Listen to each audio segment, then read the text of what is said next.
Hello students. इस class में हम देखेंगे कक्षा 10 प्रेरणा प्रश्न बैंक। जो प्रेरणा प्रश्न बैंक है उसके बारे में बात करेंगे। और ये जो सब्जेक्ट है वह एसएस का सोशल स्टडीज़ या सोशल साइंस सामाजिक विज्ञान के जो 2024 जो 10वीं बोर्ड का पेपर है उस पेपर में किस प्रकार के प्रश्न पूछे जाएंगे, उसके इम्पोर्टेंट जो क्वेश्चन है यूनिट वाइज उसके बारे में बात करेंगे। सामाजिक विज्ञान कक्षा 10 एक नवाचारी पहल है। और आज हम बात करेंगे कुछ टॉपिक्स के बारे में। जो टॉपिक है ये देख लो, बोर्ड परीक्षा परिणाम में गुणात्मक एवं संख्यात्मक उन्नयन हेतु अभिनव कार्य योजना के तहत यह निर्मित की गई है। और विषय विशेषज्ञों के द्वारा ये जो बुक है वो यह पेपर है जो तैयार किया गया है। अब देखो इसमें हिस्ट्री आज हम देखेंगे 10वीं कक्षा में जो हिस्ट्री है भारत और समकालीन विश्व टू यूनिट्स इकाई इतिहास के बारे में। इसमें जो पहला यूनिट है यूरोप में राष्ट्रवाद का उदय। आज हम जो अध्ययन करेंगे वो यूरोप में राष्ट्रवाद का उदय के बारे में जो इम्पोर्टेंट क्वेश्चन है, महत्वपूर्ण क्वेश्चन है, उसके बारे में बात करेंगे। देखो शुरुआत करते हैं प्रश्न नंबर 1 से। और यूनिट नंबर 1 मतलब अध्याय नंबर 1 हिस्ट्री।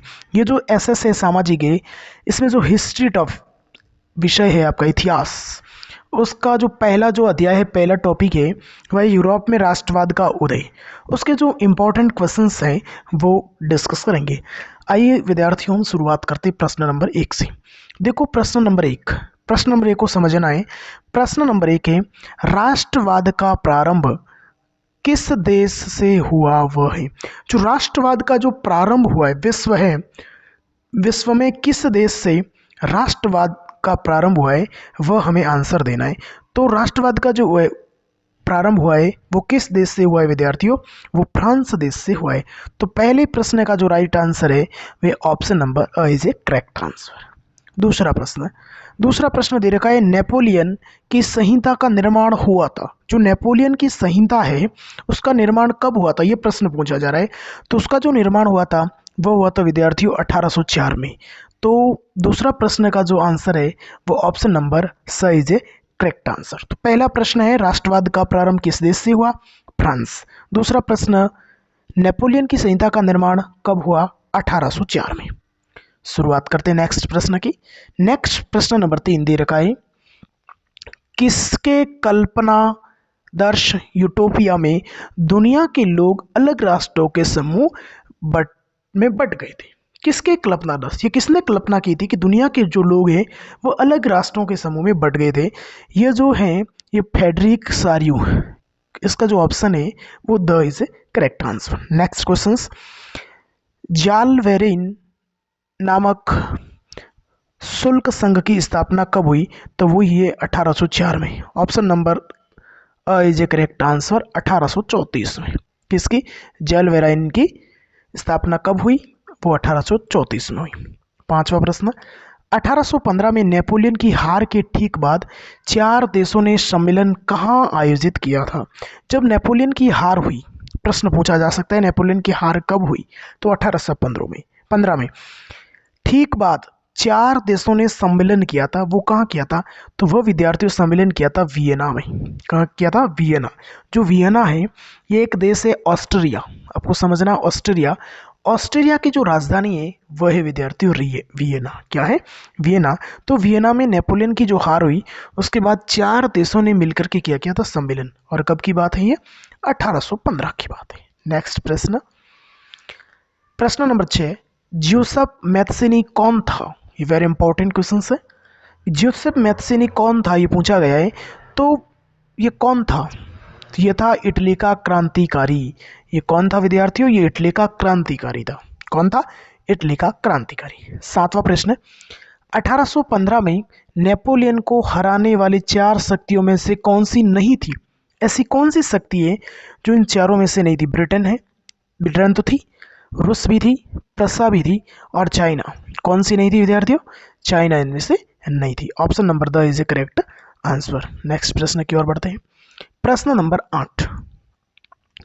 8 देखो, इटली के एकीकरण में किसका योगदान था? ये भी प्रश्न है, वेरी इंपॉर्टेंट है कि इटली का जो एकीकरण हुआ, उस इटली के एकीकरण में किसका योगदान था? तो देखो काबूर का, इट्स ओके, इसका भी था। मैथ्सिनी, इसका भी योगदान था।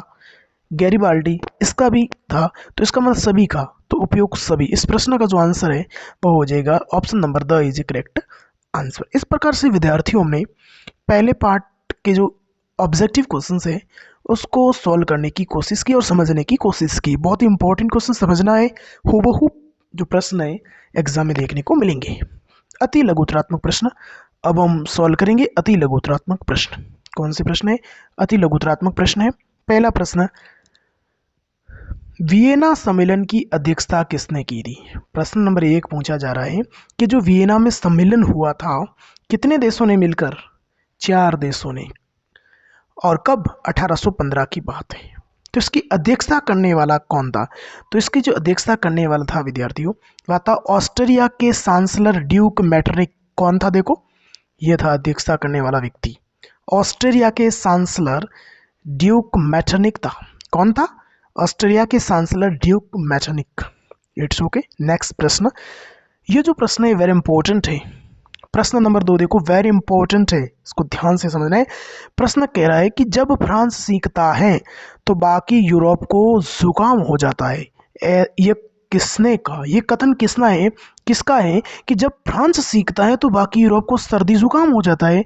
ये कथन है विद्यार्थियों मैटरनिक का। किसका है? मैटरनिक का कथन है ये। नेक्स्ट प्रश्न 3 नंबर पे, कार्बोनेरी क्या थी? प्रश्न कह रहा है कि कार्बोनेरी क्या थी? तो ये देखो, कार्बोनेरी क्या थी? कार्बोनेरी इटली के क्रांतिकारियों का एक गुप्त संगठन था। किस देश का? इटली का। प्रश्न आ सकता है कार्बोनेरी किस देश का संगठन था? वो था इटली का। या कार्बोनेरी क्या था? इटली के क्रांतिकारियों का गुप्त संगठन। यह प्रश्न आ सकता है। इटली के क्रांतिकारियों का गुप्त संगठन, उसका नाम क्या था? कार्बोनेरी था। It's okay. नेक्स्ट प्रश्न, प्रश्न नंबर 4, किस संधि ने यूनान को एक स्वतंत्र राष्ट्र की मान्यता प्रदान की? कौन सी संधि हुई थी कि उसने यूनान को एक स्वतंत्र राष्ट्र की मान्यता प्रदान की थी? तो वो हुई थी 1832 में कुस्तुतोनिया की संधि। कौन सी? कुस्तुतोनिया की संधि। It's okay. नेक्स्ट, जर्मनी का एकीकरण कब हुआ? यह प्रश्न कई बार एग्जाम में पूछा गया, वेरी इंपॉर्टेंट क्वेश्चन से ये हूबहू प्रश्न पूछा जाएगा कि जर्मनी का एकीकरण कब हुआ? तो विद्यार्थियों विलियम प्रथम के नेतृत्व में 18 जनवरी 1971 ईस्वी को किसका एकीकरण हुआ? जर्मनी का एकीकरण हुआ। किसका विद्यार्थियों? जर्मनी का एकीकरण हुआ। नेक्स्ट प्रश्न, जर्मनी के एकीकरण का श्रेय किसे जाता है? जर्मनी का जो एकीकरण हुआ है उसका श्रेय जाता किसको है? तो उसको जाता है ओटो वान बिस्मार्क को। किसको जाता है? ओटो वान बिस्मार्क को जाता है। नेक्स्ट प्रश्न 7वां नंबर, जोसेफ मैथ्सिनी का जन्म कब और कहाँ हुआ? तो उसका जो जन्म हुआ था वो 1807 में हुआ था। कहाँ हुआ था विद्यार्थियों? 1807 में जेनेवा। 1807 में जेनेवा शहर के अंतर्गत हुआ। किसका जन्म? जोसेफ मैथ्सिनी का। It's okay. 8वां प्रश्न देखो, जोसेफ मैथ्सिनी द्वारा स्थापित 2 भूमिगत संगठनों का नाम लिखे। एक तो था यंग इटली और दूसरा था यंग यूरोप। किसका है ये? जोसेफ मैथ्सिनी द्वारा स्थापित 2 भूमिगत संगठनों के नाम लिखिए। ये संगठन है यंग इटली, यंग यूरोप। सीधा का सीधा इसको याद करना है विद्यार्थियों। 9वां प्रश्न, मैटरनिक ने किसे सामाजिक व्यवस्था का सबसे खतरनाक दुश्मन बताया है? मैटरनिक ने किसे सामाजिक व्यवस्था का सबसे खतरनाक दुश्मन बताया है? ये बताया है जोसेफ मैथ्सिनी को। मैटरनिक ने ये बताया विद्यार्थियों कि जो जोसेफ मैथ्सिनी है ये सामाजिक व्यवस्था का सबसे खतरनाक दुश्मन है। लेकिन बताया किसने? ये बताया मैटरनिक ने। किसको बताया? ये जोसेफ मैथ्सिनी को बताया। जोसेफ मैथ्सिनी भूमिगत संगठन बनाया, उसका नाम क्या था? Young Italy, young Europe. Joseph Mazzini का जन्म कब हुआ? 1807 में। कहाँ हुआ? जेनेवा में हुआ। It's okay. नेक्स्ट, जर्मनी का एकीकरण का कर्णधार कौन था? जो जर्मनी का एकीकरण हुआ उसका कर्णधार कौन थे? तो वो थे ओटो वान बिस्मार्क। कौन थे विद्यार्थियों? ओटो वान बिस्मार्क। अब बढ़ेंगे लघुतरात्मक प्रश्न की ओर। किस प्रश्न की ओर बढ़ेंगे? लघु उत्तरात्मक प्रश्न की ओर बढ़ेंगे, जो बहुत ही इंपॉर्टेंट क्वेश्चन हैं, बोर्ड ओरिएंटेड क्वेश्चन है ये। जाल वेराइन नामक शुल्क संघ से आप क्या समझते हैं? जो जाल वेराइन संघ था उससे आप क्या समझते हैं? तो देखो, जाल वेराइन क्या था? 1834 में प्रसा की पहल पर जाल वेराइन नामक एक शुल्क संघ स्थापित किया गया, जिसने विभिन्न जर्मन राज्यों के बीच शुल्क अवरोधों को समाप्त कर दिया था। ये कौन सा संघ था? वो जाल वेराइन संघ था। ये इसकी स्थापना कब हुई? 1834 में, प्रसा की पहल पर। किसकी पहल पर? एक प्रसा देश था, उसकी पहल पर यह इसकी स्थापना हुई थी। नेक्स्ट प्रश्न देखो, नेक्स्ट प्रश्न आ रहा है दूसरा प्रश्न है आपका, बिस्मार्क ने सैन्य शक्ति के बल पर किन 3 देशों को युद्धों में पराजित कर जर्मनी का एकीकरण पूरा किया? देखो, जर्मनी का जो एकीकरण पूरा करने का जो श्रेय वो बिस्मार्क ने किसके आधार पर? सैन्य शक्ति के बल पर 3 देशों को युद्ध में पराजित किया। कितने देशों को? 3 देशों को। प्रश्न आ सकता है कि जर्मनी का जो एकीकरण हुआ है वह कितने देशों को पराजित करते हुए किया है? 3 देशों को। किसके आधार पर? सैन्य शक्ति के आधार पर। किसने? बिस्मार्क ने।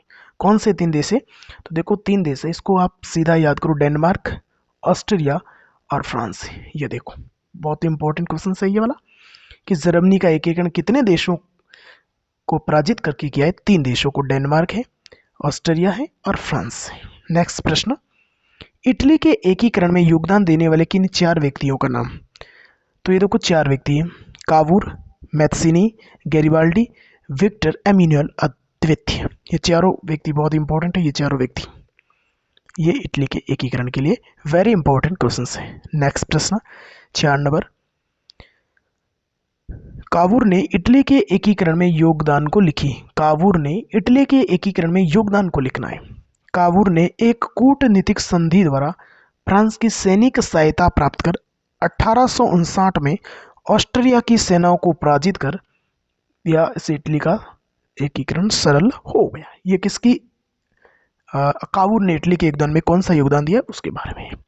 पांचवा प्रश्न देखो, वियना सम्मेलन में किन 4 प्रमुख देशों के प्रतिनिधि सम्मिलित हुए थे? किन 4 देशों के? जो वियना का जो सम्मेलन हुआ था विद्यार्थियों, तो किन 4 देशों के प्रतिनिधि सम्मिलन हुए थे? तो देखो, ब्रिटेन, रूस, प्रेशा और ऑस्ट्रिया। ये प्रश्न आ सकता है कि वियना सम्मेलन में कितने देशों ने भाग लिया? यह सम्मेलन हुआ था, पहले आगे पढ़ा था, 4 देशों ने, ब्रिटेन, रूस, प्रेशा और ऑस्ट्रिया। नेक्स्ट प्रश्न है, रूमानीवाद क्या है? देखो प्रश्न आ रहा है, वेरी इंपॉर्टेंट प्रश्न है। इसमें प्रश्न आ रहा है कि रूमानीवाद से क्या अभिप्राय है? जो देखो ये समझना है, रूमानीवाद, तो रूमानीवाद एक ऐसा सांस्कृतिक आंदोलन था। ये क्या था? एक संस्कृति को बसाने के लिए क्या था? आंदोलन था, जो एक प्रकार से राष्ट्रीय भावना का विकास करना चाहता था। रूमानीवाद तर्क वितर्क विज्ञान के महिमा मंडन की आलोचना करता था और भावनाओं, अंतर्दृष्टि, रहस्यवादी भावनाओं पर जोर देता था। इसने एक साझा सामूहिक विरासत और सांस्कृतिक अतीत को राष्ट्र का आधार बनाने पर क्या दिया था? बल दिया था। It's okay. तो प्रश्न आ सकता है छोटा सा, रूमानीवाद क्या था? एक सांस्कृतिक आंदोलन था। ये क्या था विद्यार्थियों? ये संस्कृति को बसाने के लिए एक आंदोलन था। नेक्स्ट प्रश्न देखते हैं, जोसेफ मैत्सिनी पर टिप्पणी लिखी। अब आपको क्या करना है कि जोसेफ मैत्सिनी पर टिप्पणी लिखनी है। तो जोसेफ मैत्सिनी इटली का एक क्रांतिकारी था। इसका इटली का जो क्रांतिकारी था कौन सा? जोसेफ मैत्सिनी। इसका जन्म 1800 जेनेवा में हुआ था। वह कार्बोनेरी के गुप्त संगठन का सदस्य बन गया। उसने 2 भूमिगत संगठनों की स्थापना की, यंग इटली और यंग यूरोप। उससे प्रेरणा लेकर जर्मनी, फ्रांस, स्विट्जरलैंड, पोलैंड में भी गुप्त संगठन बनाए गए। किससे? जोसेफ मैत्सिनी से। नेक्स्ट प्रश्न, फ्रांस के प्रथम विद्रोह 1830 के बारे में संक्षेप में लिखिए। फ्रांस में प्रथम विद्रोह हुआ था जुलाई 1830 में हुआ था। बुर्बोर राजा, जिन्हें 1815 के बाद हुई रूढ़िवादी प्रतिक्रिया के दौरान सत्ता में बहाल किया गया था, उन्हें अब उदारवादी क्रांतिकारियों ने उखाड़ फेंका। उनकी जगह एक संवैधानिक राजतंत्र स्थापित किया गया, जिसका अध्यक्ष लुई फिलिप था। इस प्रकार से विद्यार्थियों, हमने आज इस क्लास में क्लास 10th और सामाजिक विज्ञान का जो हिस्ट्री सब्जेक्ट है, इतिहास सब्जेक्ट है, इतिहास सब्जेक्ट का जो पहला पार्ट है, यूरोप में राष्ट्रवाद का उदय, इस पार्ट को अच्छी तरह से पढ़ा, समझा, और इस पार्ट में जो इम्पोर्टेंट क्वेश्चंस थे, इन इम्पोर्टेंट क्वेश्चंस का हमने क्या कर दिया विद्यार्थियों, डिस्कस कर दिया है। क्या कर दिया है, डिस्कस कर दिया है। नेक्स्ट क्लास में हम पढ़ेंगे इतिहास का जो दूसरा टॉपिक है, उसके बारे में अध्ययन करेंगे। यदि विद्यार्थियों आपको क्लास अच्छी लगी है तो प्लीज़ क्लास को लाइक शेयर सब्सक्राइब जरूर करें, ताकि आने वाली नई क्लास का नोटिफिकेशन आपको आसानी से प्राप्त हो सके। थैंक यू, धन्यवाद।